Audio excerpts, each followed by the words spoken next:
Jæja, komið þið sæl. Við erum velkomin hingað til okkar í VFIB í Norðurturn. Ég heiti Björn Berg og er fræðslustjóri VFIB og Íslandsbanka og hér er Gísli Halldórsson, sjóðstjóri hlutabréfa hjá Íslandssjóðum. Og við Gísli höfum undanfarin ár haft það svona sem árlega reglu að hella okkur yfir eitthvað áhugavert fyrirtæki, að velja eitthvað fyrirtæki, hingað til hafa nú reyndar flest verið tiltölulega nýleg, og kynnast í betur. Fyrirtæki sem við vissum svo sem að væru áhugaverði vildum skoða svona hvaðan þau koma, hvernig samsetningin er núna og kafa aðeins ofan í söguna. Þetta er hins vegar í fyrsta skipti sem við förum í fyrirtæki þar sem að sagan er mjög löng.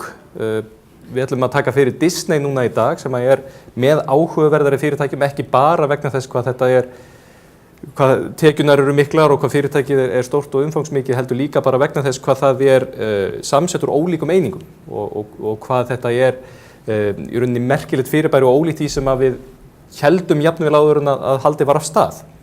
Þannig að við ætlum að ræða hér aðeins fara í gegnum sögu fyrirtækisins, renna yfir það hvernig þetta varð allt saman til og hvernig þetta þróaðist, hvernig peningarnir spiluðu inn í ýmsu ákvarðanir og svo í lokin að fara svolítið yfir tölurnar, skoða það hvernig samsetningin á tekjum er í dag, hversu mikið þeir eru að græða á skemmtigörðum og kvikmyndum, þáttum og svo framvegis.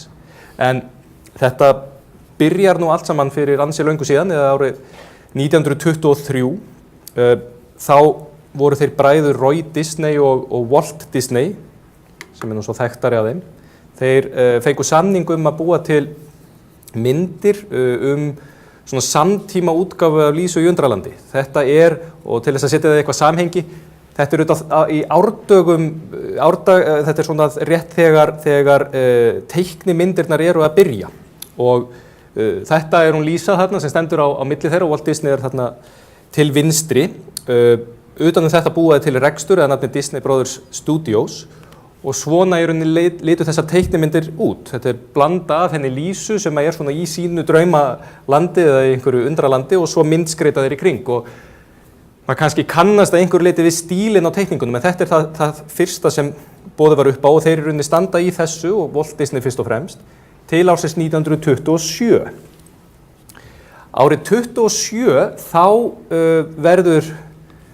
gerir svolítið merkilegt þegar þessi karakter hér verður til, hann Oswald the Lucky Rabbit, Ósvaldur lánsami, er einhverjum sem að finnst ykkur að minna á einhvern? Er þetta eitthvað svona aðdragandinn því sem koma skal?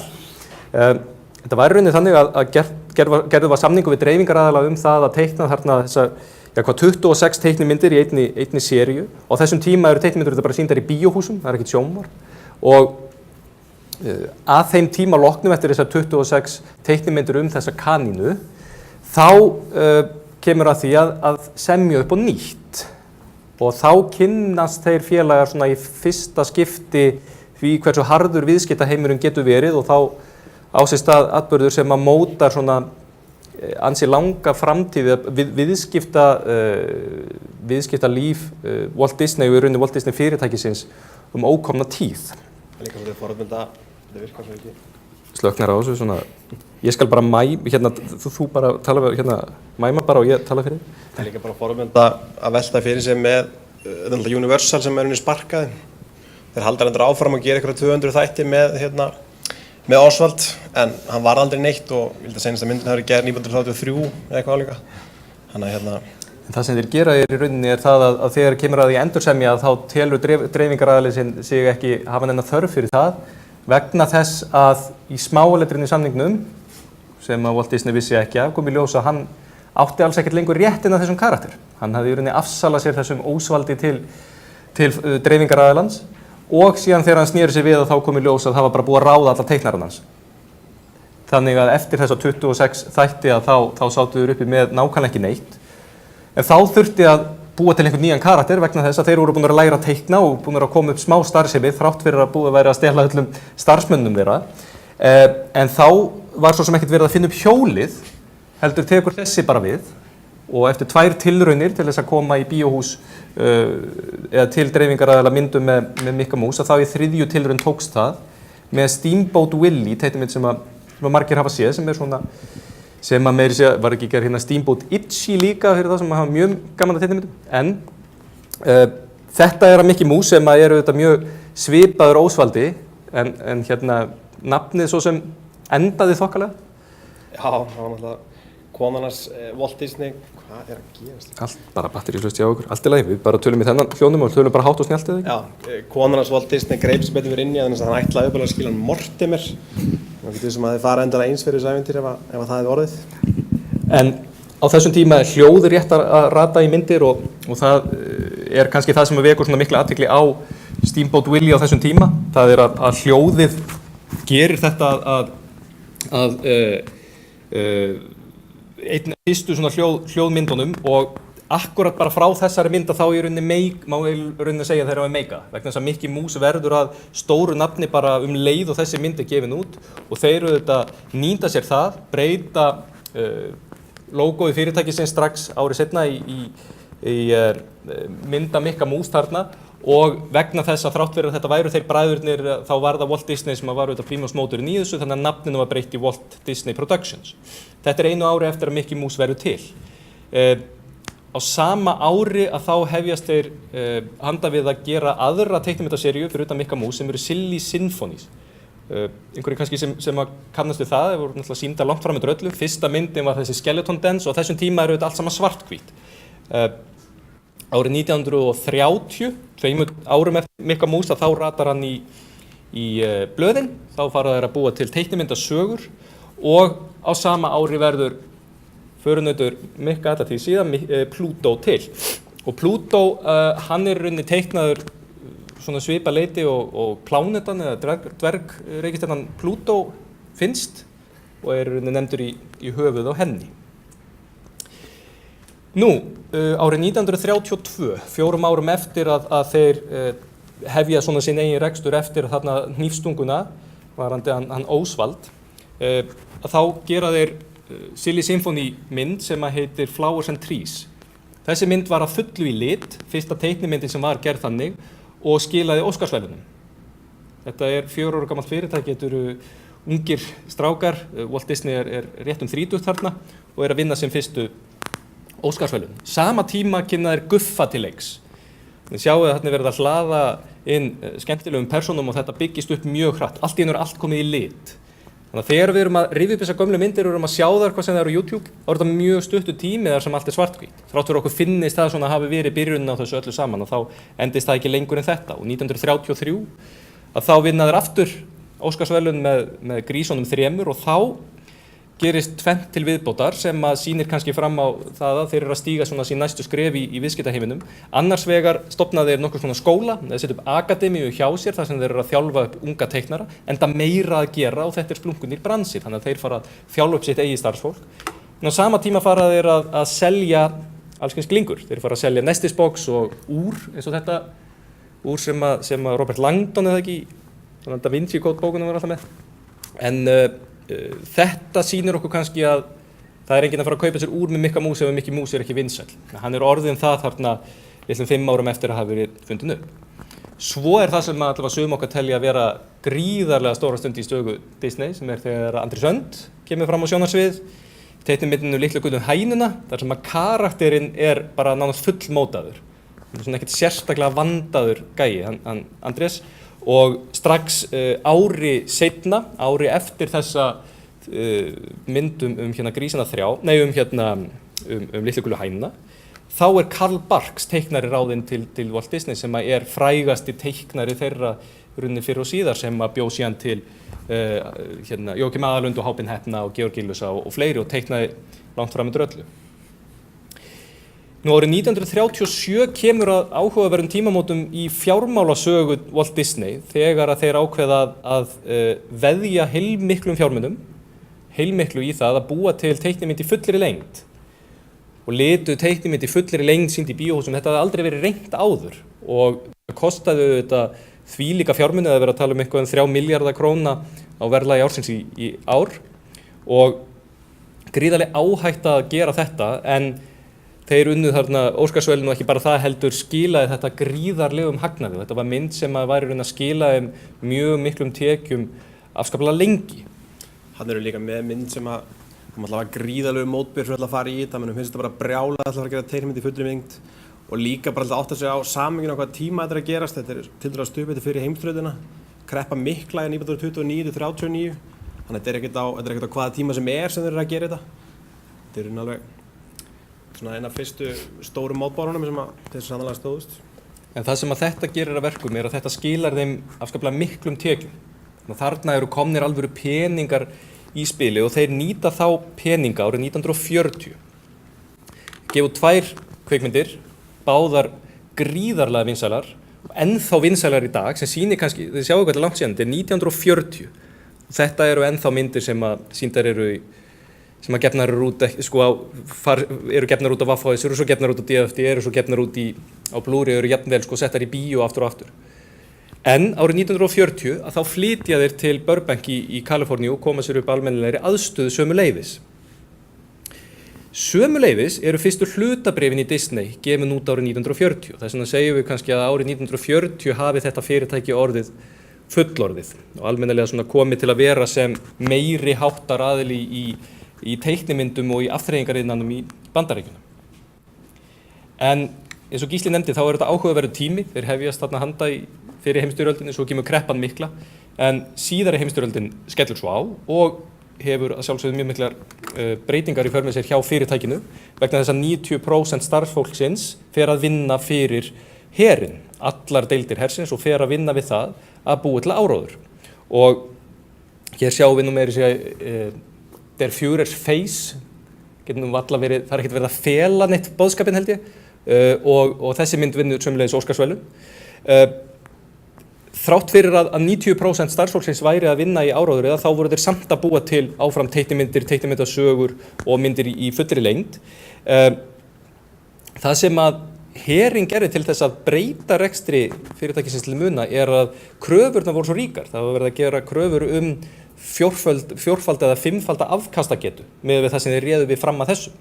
Þannig að á þessu tímabili 42 til 45 að þá eykst afkastageta þeirra gríðarlega mikið sem að sést síðan á árunum á eftir þar sem þeir eru að henda út myndum í stórum stíl. En auðvitað þarna í aðdraganda þáttöku Bandaríkjamanna í stríðinu þá sjáum við að Dumbo og Bambi koma út, þannig að þeir eru með, má eiginlega segja home run bara í hverja einustu mynd.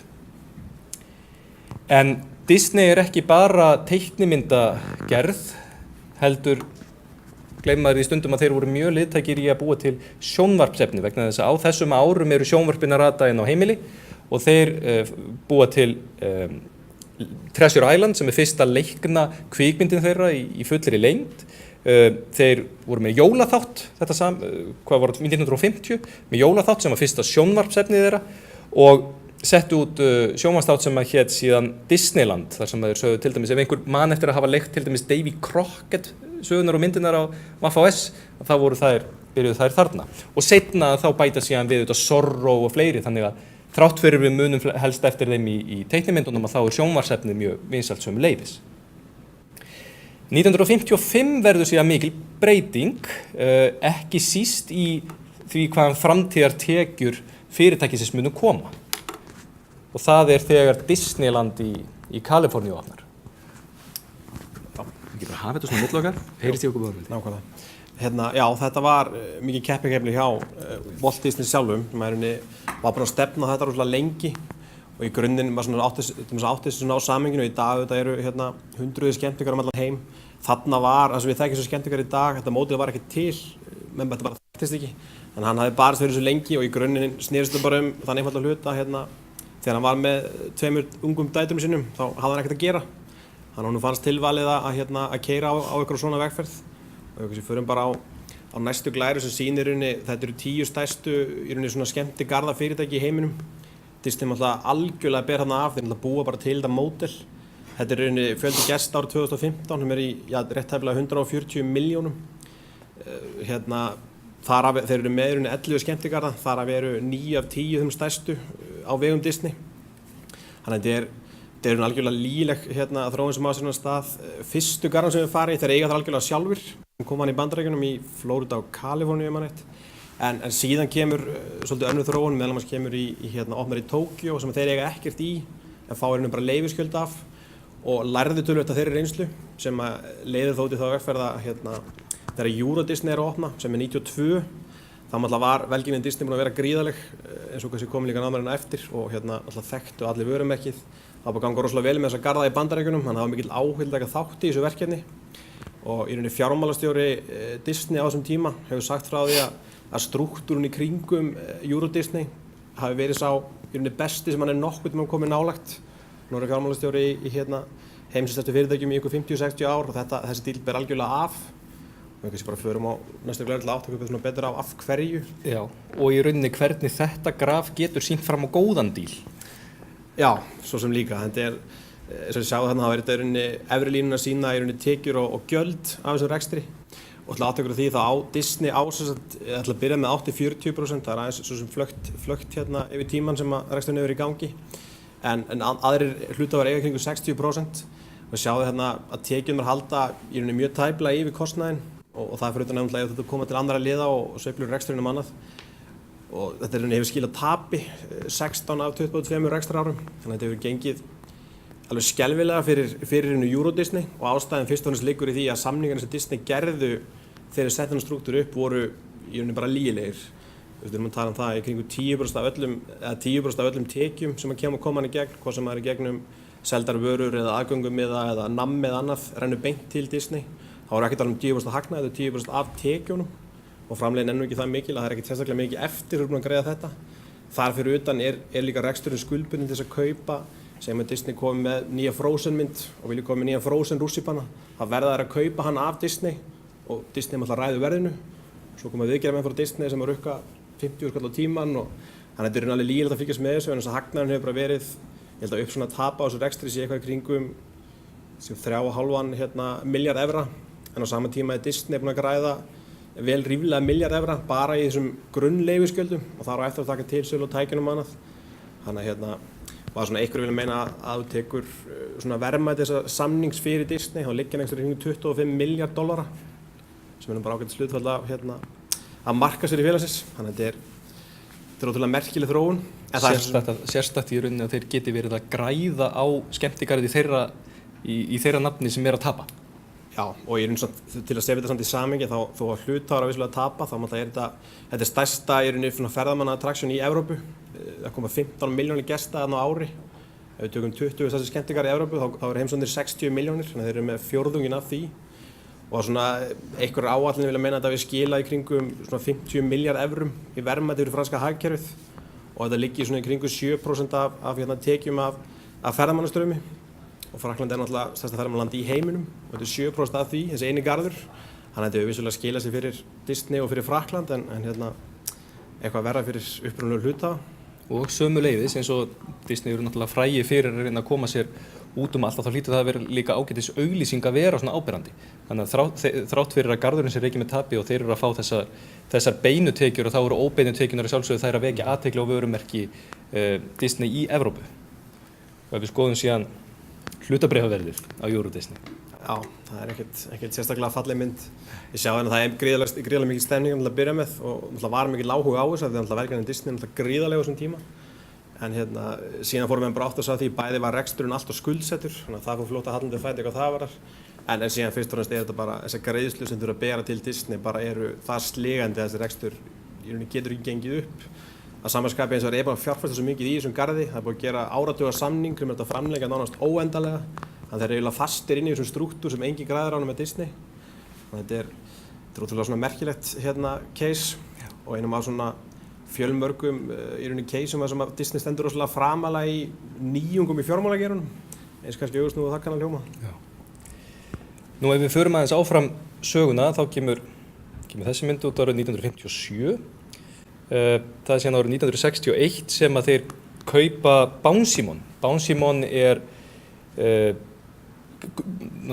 ansi gömul teiknimyndasaga sem er skrifuð þarna A.A. Milne sem að deyr síðan og þeir kaupa réttina af henni og af þeim sem á sínum tíma hafði keypt stærstan hluta réttarins. Þetta er svolítið flókið dæmi, ástæðan fyrir að við erum að tala um hann og hann er væntanlega að lesa þarna smáletri í þessum flóknum samningum hann Bounsimon er að þeir semja það að greiða 2% greiða 2% af brúttótekjum af öllu sem tengist Báum Símon til fyrrverandi rétthafa eða eigenda réttarins. En fyrri samningur sem var gerður þegar fyrri eigandi seldi stærstan hluta réttarins til þriðja aðila var árið 1930 þar sem greiddir voru $1.000 fyrirfram og síðan samið það að teiknarinn, fyrri eigandinn, myndi fá 2/3 af allri afkomu af notkun þessa vörumerkis framvegis. Og þessi samningur árið 1930 talin vera einn af þeim fyrstu ef ekki fyrsti svona nútíma réttinda samningurinn eða notkunnar samningurinn eins og við þekkjum þá í dag sem að Disney eru eins og dæmi sína varandi til dæmis Euro Disney eru ansi áberandi og góðir í. Nú ef við skautum aðeins áfram og förum að árið 1966 þá það árið sem Walt Disney lést 65 ára aldri úr krabbameini og þá verða sjálfsögðu mikla breytingar á stjórninni. Já, hann var sjálfur aldrei forstjóri, hann var til dæmis forseti en hann svo sem réð öllu sem hann vildi þarna en var kannski alltaf fókus rosalega mikið á svona skapandi hliðina í rekstrinum að meðan bróðir hans Roy Disney var alltaf titlaður forstjóri. Hann deyr nú svo sem ekki stígur nú ekki hliðar ekkert löngu eftir þetta heldur. Eftir þetta þá kemur svona, ég vil ekki segja gerist ekki neitt en þá svona ef við horfum á söguna frá 66 til 84 þegar Michael Eisner kemur inn það kemur svona 20 ára kafli þarna sem var svolítið misjafn í sögu Disney síðan kemur Eisner inn 84 og gerir mjög flotta hluti og sömulegis núverandi forstjóri sem kemur 2005 en þarna kemur koma svona miserfið tímabil en það eins og ef maður skoðar sögu Walt Disney það svo sem kannski ekki margir sem að þekkja mannin bara umfram það alltaf bara þetta maður sem að kannski bjóð til teiknimyndir eins og við þekkjum það í dag en hins vegar kannski það sem að kemur manni meira óvart hvað hann var bara ekki bara frumkvöðl í teiknimyndum og fyrir að koma að skemmti þetta líka bara frumkvöðl í bara rekstri og bara yfir höfuð eiginlega í fjármálageranum og það ýmis svona dæmi sem að ýta undir það til dæmis það bara að ferli sem kemur að því áður en hann deyr hann er alltaf búinn að skapa gríðarlega flókna strúktúra sem að bæði margir hafa mótilega eftir honum síðan og menn eru svona ennþá að átta sig á því hvernig það virkar allt saman sem dæmið það sem að kannski hefur verið svolítið óeðlilegt og bróðarins reyndar gríðarlega mikið að stöðva á sínum tíma hann setti upp áfangur því að fyrirtækið skráði á markað fyrsta skipti 1957 þannig að þarna eru búin að vera markað í 9 ár og eru þó orðin tiltölulega stórt fyrirtæki svona í einhverju samhengi en á þessum tímapunkti er félag sem hann stofnar og gefur til erfingja sinna að þeir eru að þiggja í kringum 5-15% leyfisgjöld af öllum seldum vörum þeir hafa rétt til þess að fjárfesta upp á einhverju ákveðnu marki í öllum bíómyndum, öllum teiknimyndum sem gefnar út þau eiga stóran hluta af öllum tækjum, öllum görðunum þannig að Disney til dæmis frá tímabilinu svona 60 til 90 borguðu $100 milljónir í leyfisgjöld fyrir að mega selja inn í rússíbanana og sérstaklega af því að hann var sjálfur með svona hvað við segja, hann velti mikið sér fyrir sér lestum, hann allar lestar og því sem því tengdi sig görunum sem voru mjög stór tæki á þessum tíma voru henni bara í eigu erfingja Disney og Disney borgaði leyfisgjöld að þessu öllu saman og það henni ekki fyrir árið svona í kringu 2000 sem að erfingjarnir endanlega detta út úr þessu snúru en það svona, mætti segja kannski að þessi svona 66 til 85 hafi verið svona frekar dapur tími í sögu Disney og hann er rifið aftur upp. Eitt af því stóra sem gerðist þó, kannski fyrir utan auðvitað ládeiða í gerð mynda en á sama tíma þá opnaður langstærsti skemmtigarður í heiminum sem Disney World í Florida sem að tala um áðan sem það stóra, þetta náttúrulega bara með kaupstaðarréttindi og alveg gríðarlega stór og stanslaust verið að bæta við þetta. Núna verið að reisa 2 risastóra Star Wars garða í Florida og í Kaliforníu.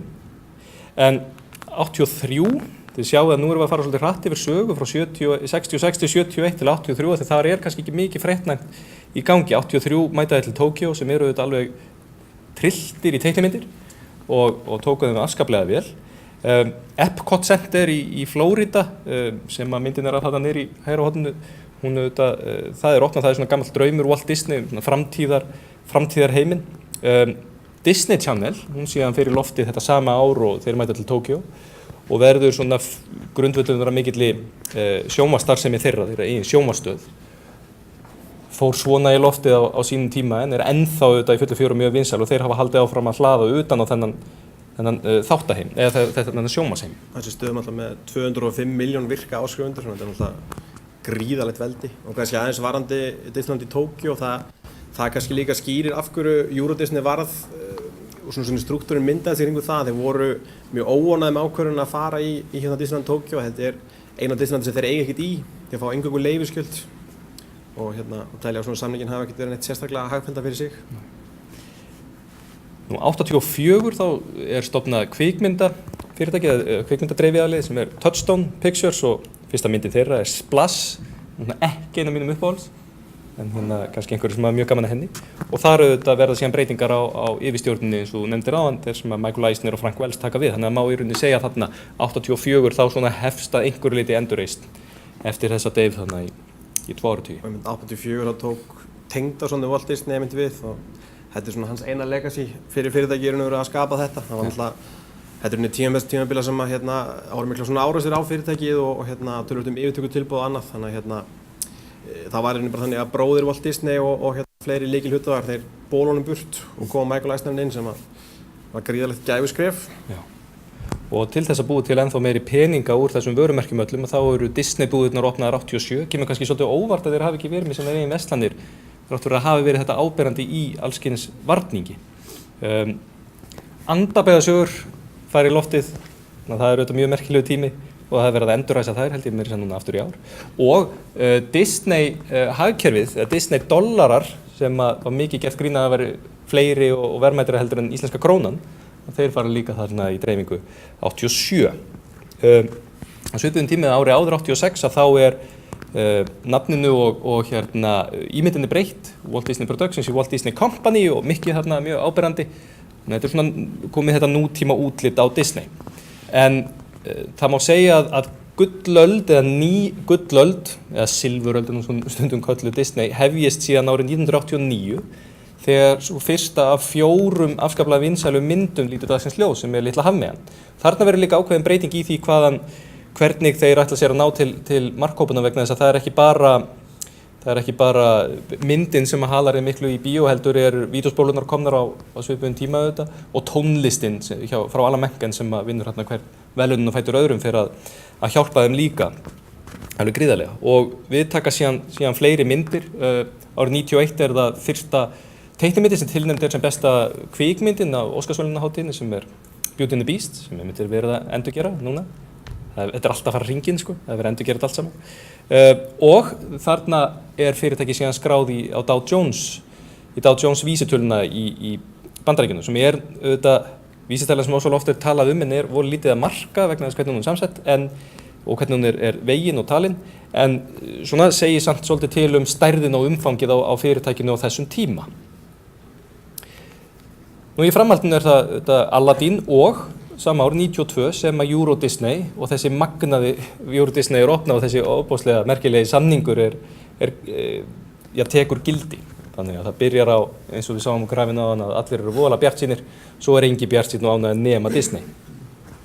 Höldum áfram til 95, það er árið þarna áður 94 sem að Lion King gerð og það tvennt afskaplega merkilegt í sögu Disney þetta árið, annað heldur en útgáfan af Pocahontas vegna þess að þetta árið þá kaupa þeir eða standa þeir fyrir stærstu yfirtöku sögunar í bandarísku viðskiptalífi þegar Disney kaupir ABC og því fylgir ESPN, íþróttastöðin, og þetta eru $19 miljardar og þarna á einni nóttu Disney orðið að einhver stærsta vörumerki í sjónvarpi hvert sem litið Nú en Toy Story kemur út, sagan hins vegar byrjar varðandi afskipti þeirra af Pixar og öfugt árið 91 og við ætlum að fara svolítið vandlega yfir það á eftir vegna þess að þið sjáið á þessum tíma þegar þeir byrja að gera Toy Story 91 og við spólum aðeins aftur á þessari tímalínu þá sjáum við að 93 að Nightmare Before Christmas sem kemur út og þegar að fyrrum starfsmenn Disney sem unna þessum tíma hjá Pixar höfðu verið að tala fyrir tölvugerðum myndum að þá voru Disney í rauninni farnir að stíga skref aftur á bak og farnir að búið til myndi með dúkkum eða þar að segja framleiða mynd Tim Burton þarna árið 93 og þegar að þeir eru að gera Toy Story Disney ennþá að gera handteiknaði myndir eins og Lion King og Pocahontas. En meira því á eftir. Þeir græða á sjónvarpi, þeir græða á skemmtigörðum, þeir græða á teiknimyndum, þeir græða á leiknum sjónvarpsefni, leiknum kvikmyndum, en þeir græða ekki síður á söngleikum. Og það kannski eitt sem maður hugsar ekki oft út í þegar maður hugsar Disney, það að Lion King söngleikurinn, sem var dýrasti söngleikur allra tíma þegar hann var settur á svið og þurfti heldur betur að samfara forstjórunum að punga út fyrir honum, að þetta var gríðarlega dýr uppsetning. Það skilaði þessu svo sannarlega vegna þess að tekjurnar af þessum söngleik voru ríflega 6-faldar tekjur af myndinu upprunalegu. Og þetta er tekjuhæsti söngleikur allra tíma, við tekið meira heldur en Óperudraugurinn. Og eitt varðandi fjármálahliðina á þessu, annað heldur en bara þessar gríðarlegu tekjur eru það að þegar tónlistin var gerð í Lion King, þá munum við eftir því að það var ekki lengur Alan Menken sem gerði tónlistina, heldur var það Elton John og Tim Rice sem gerðu þarna saman tónlistina. Elton John alltaf samdi. Og þá var samið það að þeir fengju bara eingreiðslu upp á $3 milljónir, sem eru auðvitað engin smá upphæð fyrir það að semja tónlistina og þeir eru auðvitað bara ánægðir með það. Þegar hins vegar koma því að setja hennar söngleik aftur á stokka eða á svið, þá þurfti náttúrulega að taka upp þessa samningaviðræður vegna þess að það hefði bara verið samið þessa $3 milljónir fyrir notkunna í myndinni.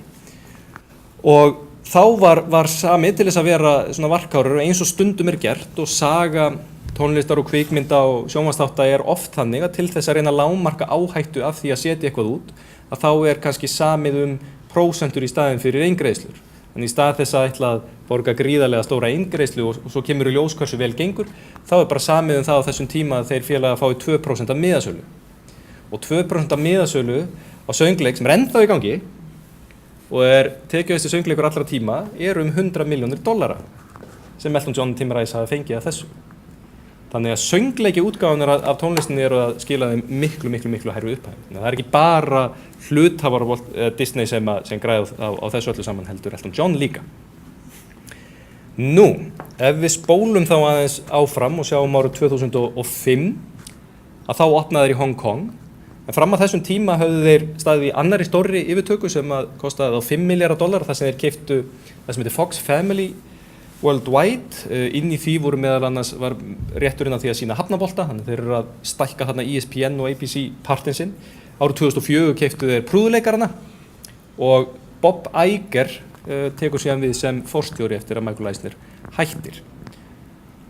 Og það verður til þess að töluverð, kannski ekki beint stefnubreyting verður og þó, það má kannski segja að þarna hefji svona þriðja tímabilið það ekki sögu Disney sem byrjar á þessum fyrstu árum þegar að Mjallhvít og uppbyggingin á sér öll stað. Síðan sjáum við litlu hafmegin og fram að Lion King og svo verða mikla breytingar þarna. Vegna þess að árið 2006 þá kaupir fyrirtækið Pixar.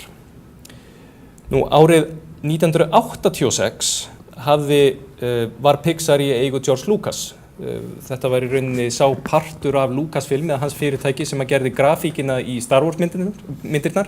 Lucas skildi við konuna sína, það kostaði gríðarlega mikið og hann þurfti að greiða henni út peninga og til þess að fjármagna það seldi hann tölvudeildina sína, grafíkdeildina sína yfir til Steve Jobs sem keypti þetta og í nafninu Pixar. Til þess að kynnast þessari sögu allri og hvernig saga Pixar hvernig kaupin eiga sér stað á þessum tíma og hvernig síðan kaupin 2006 eiga sér stað og allt þar á milli, þá mælum við Gísli heilsugar með bók eftir Ed Catmull sem var alltaf forstjóri og stýrði Pixar sem heitir Creativity Inc. sem er algjörlega mögnuð saga og eins og skemmtilegasta og besta sem hægt að lesa um stjórnum fyrirtæki og uppbyggingu og samskipti við erfitt fólk vegna þess að allan þennan tíma þurfti auðvitað að vinna með Steve Jobs sem á endanum eins og í svo mörgu öðru reyndist auðvitað afskaplega vel. Nú, árið 1991, svo við spólum aðeins aftur, þá stendur til að gera Toy Story 1. Þá er búið að ráða þarna einn stórmerkilega mann sem heitir John Lasseter sem að vann á sínum tíma hjá Disney og komum að því aftur og eftir. En 91 fara þeir Ed Catmull og Steve Jobs á fund með Disney og þeir semja það, reyndar voru lítið samið á fyrsta fundunum vegna þess að Steve Jobs bara með einræðu, fer síðan út og talar að það hafi gengið svo vel, þeir hafi örugglega tekið svo vel í þetta sé alltaf að fara að ganga upp, enginn annar kemst að. En það er samið það að Disney fjármagni Toy Story og dreifi henni fyrir og greiði Pixar 3-5% af hagnaði myndarinnar. Og ekki bara Toy Story 1 heldur eru þetta 3 myndir sem hanga þarna saman sem að verða síðan Toy Story, A Bug's Life og Toy Story 2. Og þetta svona eftir á að hyggja var ekkert sérstaklega góðu samningur en þeir í rauninni fengu þarna frábæran dreifingaraðila en ekkert svo sem mikla tekjur, 3-5% var ekkert sérstaklega mikið. Steve Jobs hins vegar áttar sig á því þegar hann sér hvernig þessi mynd að fara að verða að þetta er að fara að koma Disney mjög óvart vegna þess að Disney á þessum tíma eru búin að hafna tölvugerðum myndum og vilja bara vera að teikna þetta sjálfur, eru að gera eins og við töluðum þarna, já það svona framúrstefnulegasta er hérna nýmynd Tim Burton, Nightmare Before Christmas. Þannig að hann segir við þurfum að semja aftur eftir 3 ár eða Disney munum bara ekkert vilja að við förum sóló, þeir geta ekkert annað en samið aftur við okkur að dreifa þessum myndum vegna þess að við erum svo miklu betri en þeir og þeir munu sjá það. Þannig að þá ætlum við að semja að fá 50% af tekjunum. En það þýðir að við þurfum líka að leggja út 50% af kostnaðinum. Og þeir átt ekkert fyrir 50% af kostnaðinum í einhverja myndir þarna í kjölfarið.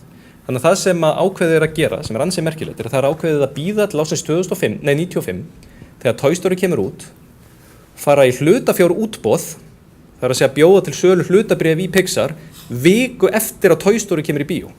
Þeir voru svo ofsalega öruggir það að þessi mynd myndi slá í gegn að þeir ætlaðu að fara í útboð viku seinna.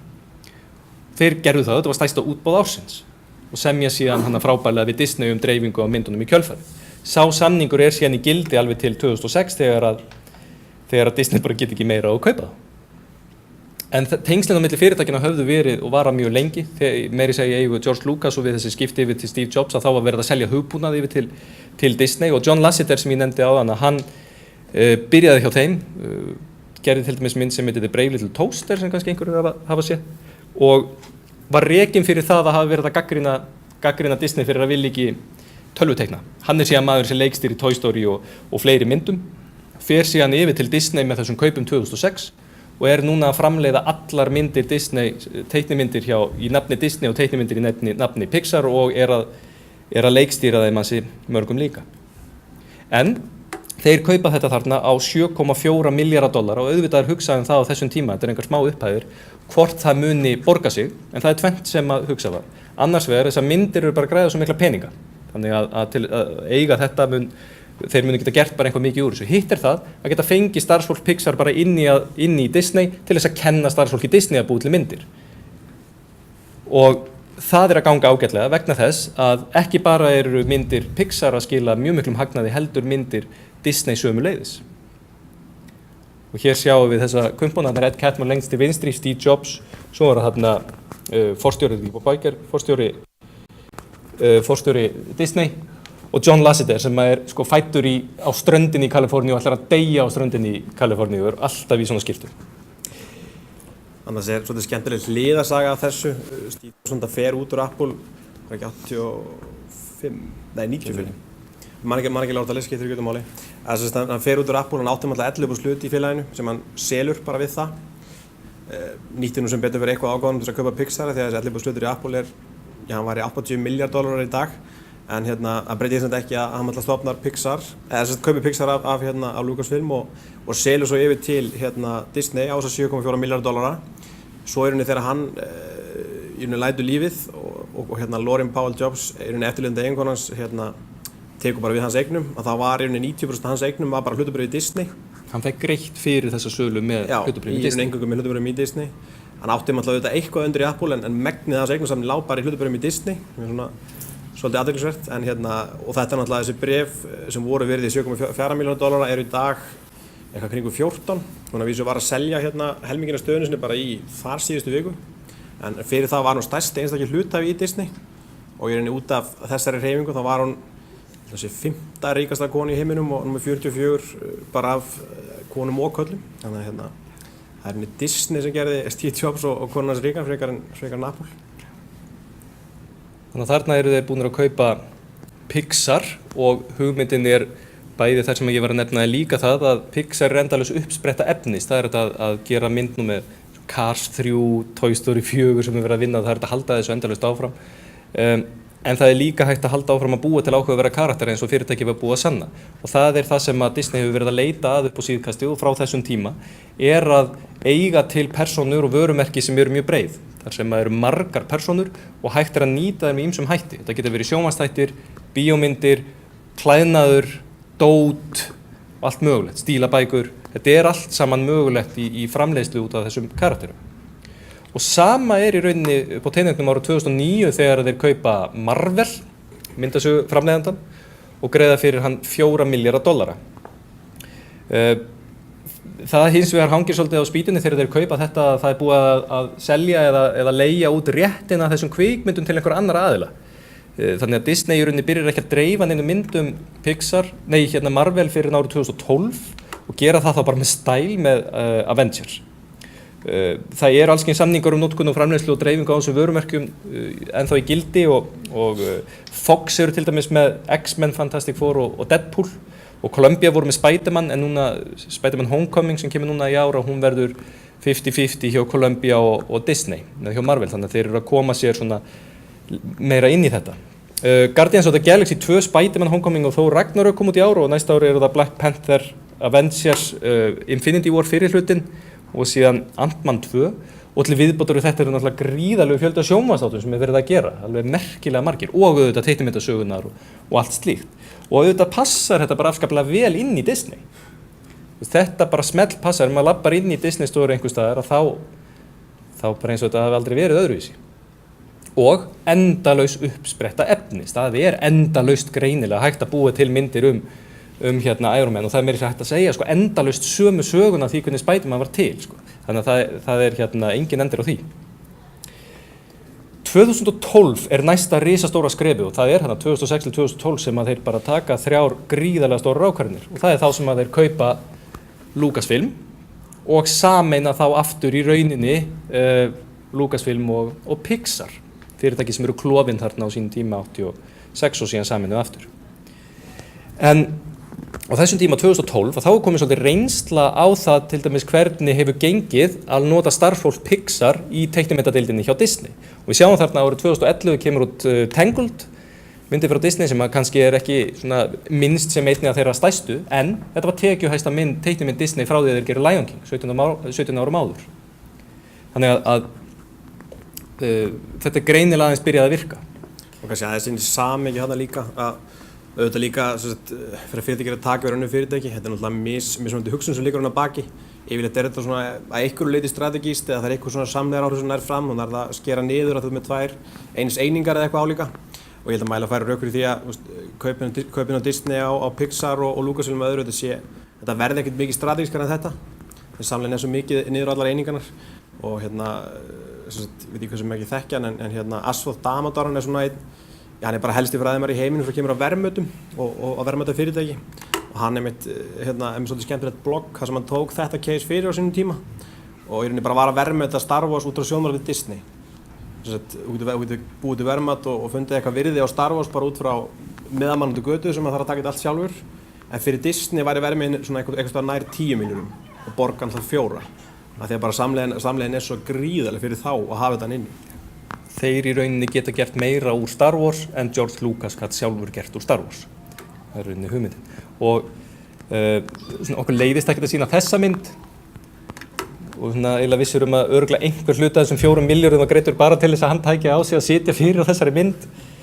Það kemur ekkert sérstaklega vel út, en svo velti maður fyrir sér, þeir eru búnir að kaupa Pixar og Marvel og Lucasfilm og hvað næst? Þeir eru svona nánast orðnir svo kallaði bara Masters of the Universe nema þeir þurfa bara að kaupa He-Man til þess en þessi mynd sýnir ágætlega hversu umfangsmikli þeir eru orðnir í kvikmyndabransanum og hér erum við búin að taka saman 10 tekjuhæstu kvikmyndirnar síðustu 7 árin og í rauðum ramma eru þær myndir sem Disney gerir eða framleiðir og dreifir og í appelsínugulum ramma eru vörumerki sem Disney eiga en aðrir sáu að framleiða og að greiða fyrir réttin af.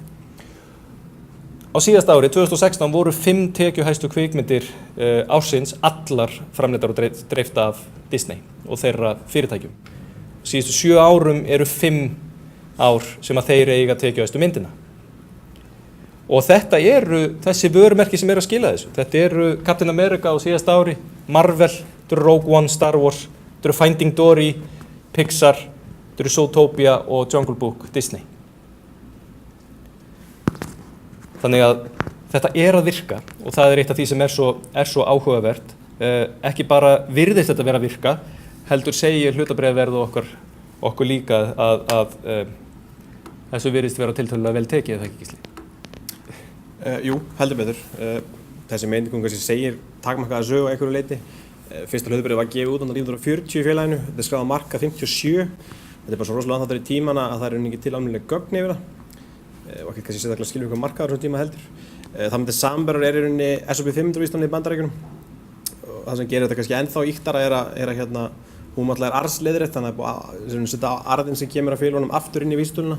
Það er ekki til þetta Disney. Þetta er bara þróun sem segja manni kannski takmarkað en það er kannski best lýst í því að ef við tökum punktstöðu frá 1948 fyrir dagsins í dag þá er þetta rauninni að jafna að gefa þér 18% ávöxtun á hverju einasta ári allan þann tíma. Ég er svo sem ekki skoða samanburðinn en ég held að sé fáar ef hreinlega einhverjar fjárfestingar sem hafa skilað sér betur en þessar. Þannig að bara 18% ávöxtun á ári frá 48 er nú ekki sérstaklega lélegur árangur. Og ansi snemma var frægur maður að vinna verðmat á þeim og gerði ekkert ósvipaða damadóran að átta sig á því að það væri kannski meira þarna baki heldur en virtist. Já, það er maður svona vísi er Warren Buffett, sem okkur leiði svo sem ekki að nefna. Hann kom til að snemma inn í hlutahópinn. 1965 kaupir hann 5% í félaginu á $4 milljónir. Það sem hann sá í félaginu þá sem hann taldi markað en ekki verið að sjá og svona menn ekki verið að átta sig á er að Disney var þessum tímabúti búin að gera þúsundir teiknimynda sem kom hvergi fram. Það var ekkert virði og efnaðsærin einhverja gamla teiknimyndir sem við ætlum að endursýna 100 sinnum og setja í bíó og endurgera og hann sá svolítið svona tækifærið í því sem einhverjir sá en aðrir ekki. Hans mistök fólust í því að hann lét hlutabréfið hækka 50% og seldi sér út. Þessi $4 milljónir ef hann hefði haldið allan tíma verið 9 milljarðar í dag. Þannig að hann svo sem sjálfur sagt hann svo sem séð til því þannig að vissulega komið aftur inn seinna og sett sér svo aftur út. Þannig að hann væri rosalega ríkur ef hann hefði. Já, hann væri rosalega ríkur ef hann ekki gert þessi dýru mistök. En svona í grunninn á snýðum svolítið það og kannski fyrir bara á næstu glæru. Já. Þetta er svona kannski svolítið erfitt, við kannski bjugumst að það væri svona dramatískari niðurstöður við farum að skoða þetta. Þetta er hlutfall af heildareignum sem þessi mismunandi greinar fyrirtækisins eru í fyrsta lagi árið 2006 og í öðru árið 2016. Það sem er að breytast þannig að ég sjá þessu með kvikmyndir og efnisveitur. Þetta fer úr kringum 2% í vel rífilega 15% árið 2016. Það eru þetta yfirtökunar á þessum fyrirtækjum til dæmis? Já, hann eru bara með Pixar og Marvel og Lucasfilm. Svo eru fjölmiðlar, þetta er bara eins og komin áðan, ESPN og Fox og Disney Channel og annað sem er inni. Það sem hefur verið að gerast þarna, bæði bara fjárfest meira annars staðar þegar að vera fara meira inn í skemmtigarana, þeir að fjárfesta meira í efnisveitunum og svona aðeins að trappa niður þarna. Þetta er kannski líka eina einingin sem hefur svolítið verið að þróast til verri vegar. Svona þemað úti hefur frekar verið að fólk er að loka á kabelstöðvarnar hjá sér og fara frekar í Netflix og Hulu og hvað allt sem hann heitir. Og hann meðan verið þrálaður orðamör í örugglega 5-6 ár á Netflix, neina Disney allir að kaupa Netflix og ég efast ekkert að það hefur verið skoðað. Þetta snýst bara allt að koma efninu á framfæri. Reksturinn hefur á sama tíma batnað mjög mikið eða batnað, hann er bara alveg magnaður. Já, heldur betur. Þetta er svona nokkrir mælikvarðar sem fjárfestar horfa á. Hann eru með efstu línuna, þetta er bara framlegð.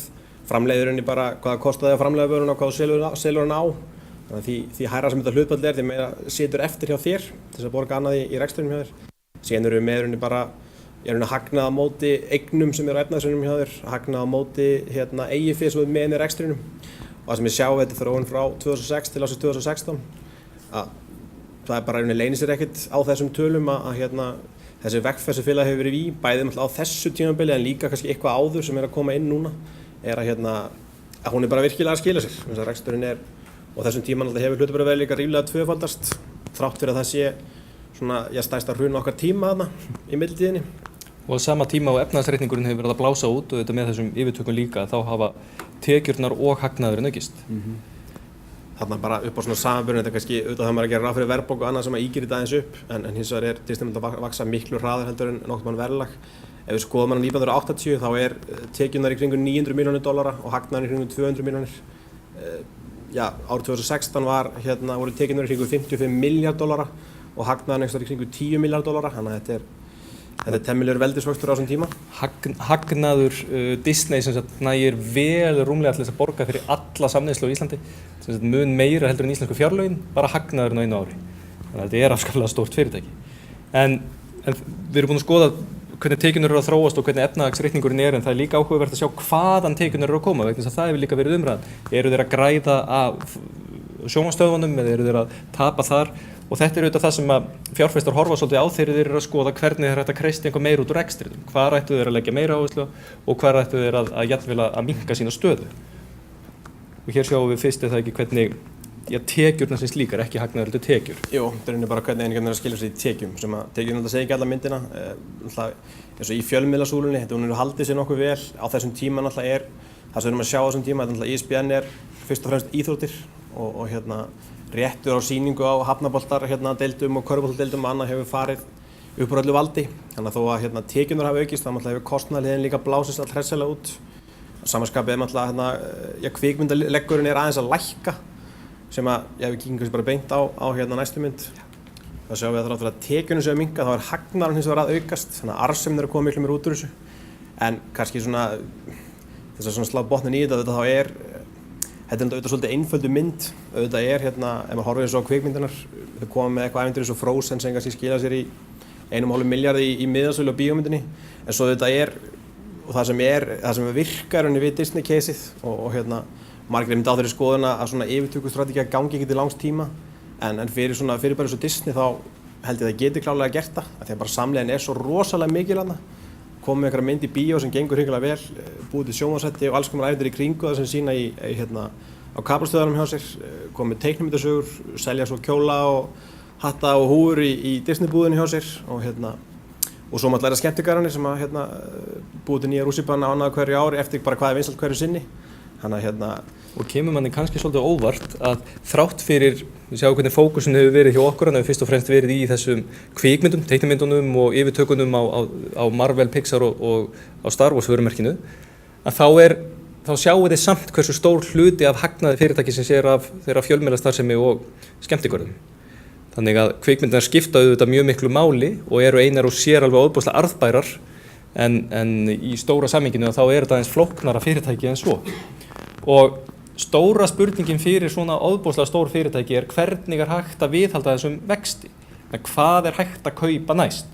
Og alltaf, gaman að sjá þarna styttuna sem hann lítið svolítið til framtíðar, hann Walt Disney, og þetta spyrjum við okkur að þessu. Netflix mjög áberandi í umræðinni, mjög skemmtilega umræði, þeir geta það alveg klárlega, þeir hafa fjármagslegt bolmagn til þess að kaupa sér nýtísku dreifingaleið og það auðvitað það sem við verðum að hugsa. Munu þeir færa sig aðeins úr ég var að segja svona gamla módelinu, sjónvarpsstöðvum, kapalstöðvum eins og ABC og ESPN og færa sig meira í átt að því að fjárfesta jafnvel í Netflix eða annars konar streymisveitu og svo hefur líka verið að tala að þeir hafi hugsanlega einhvern ávinning af því að færa sig yfir í samfélagsmiðla og þar hefur fyrst og fremst verið talað Twitter.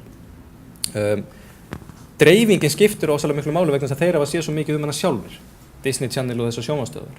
Þannig að þeir hafa nú alltaf verið tiltölulega nútímalegir, að minnsta kosti þegar að Pixar svona reif þá aðeins inn í nútíman en þetta stóra spurningin sem við höfum kannski ekki alveg svari við en verður spennandi að sjá. Það eru myndir núna á næstunni og eitt af því sem við vorum að velta fyrir okkur að enda á, okkur fannst þetta nú bara að vera huggulegri mynd, var að sýna ykkur öll þau vörumerki sem við fórum ekki yfir á fundinum. Pirates of the Caribbean og ég veit ekki hvað og en þetta alveg gríðarlega umfangsmikið og skemmtilegt og við erum allavega gaman fyrir okkur Gísla að kafa ofan í þetta fyrirtæki. Við erum verið að velta fyrir okkur hvað við gerum næst. Það kemur bara í ljós. En við viljum allavega bara þakka ykkur fyrir að koma og þeim sem horfðu á okkur á vefnum. Bendi ykkur á fleiri fyrirlestra sem við höfum haldið, til dæmis fjármál Star Wars, fjármál Google, fjármál Apple, fleiri áhugaverða fræðslufundi sem hægt að finna inn á wafib.is og bjóðum ykkur bara velkomin á næstu fundi. Takk fyrir okkur.